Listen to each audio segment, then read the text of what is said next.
So, models. Models will not just come.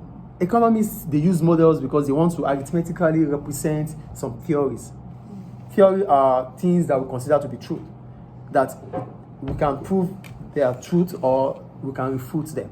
So when we have to represent them arithmetically, we use models. So we could talk about the level of income is based on the level of consumption is based on income. So that means income is represented as Y. Consumption is represented as C. So what you earn, your ability to earn will determine your ability to consume. So you could say Y equals to C. But I just said it theoretically, that what you earn determines what you consume. I said it theoretically, which is true, right? Yes. What you don't have, you can. It's what you have that you spend, right? Yes. So instead of saying what your income determines your consumption, I will say Y equals to C. So this becomes a model. So when economists have to represent theories, they use models. Clear? Yes. So let's read further. Economic models are the heart of economic theory. Yeah. You get it now? It's about the theory. Theory are things we say that it has been proven to be right or wrong. So we have to represent them arithmetically. That is where model comes in. I think model is clear. Yes. So models help economists to logically isolate and investigate the cause and effect between many interacting elements in an economy and evaluate the likely outcome of alternative policy options. So if income tax rates fell by 10%, would consumer spending increase? And if so, by how much? There's a theory with using a model.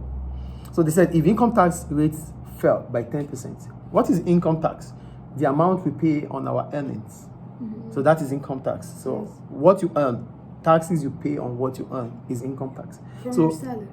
From your salary, yeah, thank you. So if the income tax reduces, that's fell by 10%, what does that simply imply? It simply implies that your disposable income would increase. Mm-hmm. And what's disposable income? Your money. No. Disposable income. The money you get. No. Disposable income. It is not. Disposable income is what you earn. Mm. But when you talk about disposable income, it's the amount of money you can save or keep. Yes, save plus save. No, this is income. It's different from disposable. Yes, disposable income is that income you can either save. It's income minus tax. Income minus tax. Thank you. I like that. Mm. But as soon as tax is paid, it means whatever is left for you, you decide what to do with it. That's why we call it disposable You spend income. it or save it. You can either spend or save. So when they ask you in exams what disposable income is, it is the amount of money that either you can, the income that you can either spend or save. So as soon as the tax falls, what does that simply imply? Your disposable income increases. So your ability to spend rises. Mm-hmm. Your propensity to save or propensity to consume increases. Why? Because the level of tax fell. Do we get it? Yes. Any question about that? No. Cool. So that's about model. So model, we have, visual model, we have mathematical model. So for visual models, we're talking about representing it with picture. That's a picture. Maybe, representing it with a picture. They said visual models are a picture of an abstract economy that tells an economy story. Some of these models are in diagram, like a demand curve. This is a demand curve. It's a model. So what happens with demand? When you look at demand curve is downward slope, right?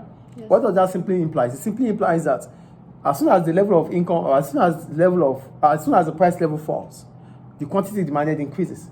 Yes. So the lower the price, the higher the quantity demanded. That is why it's downward slope.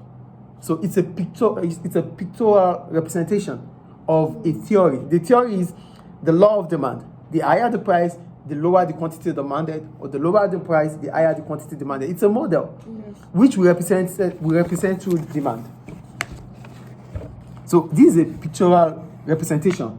It's a visual model of a theory, which is the law of demand.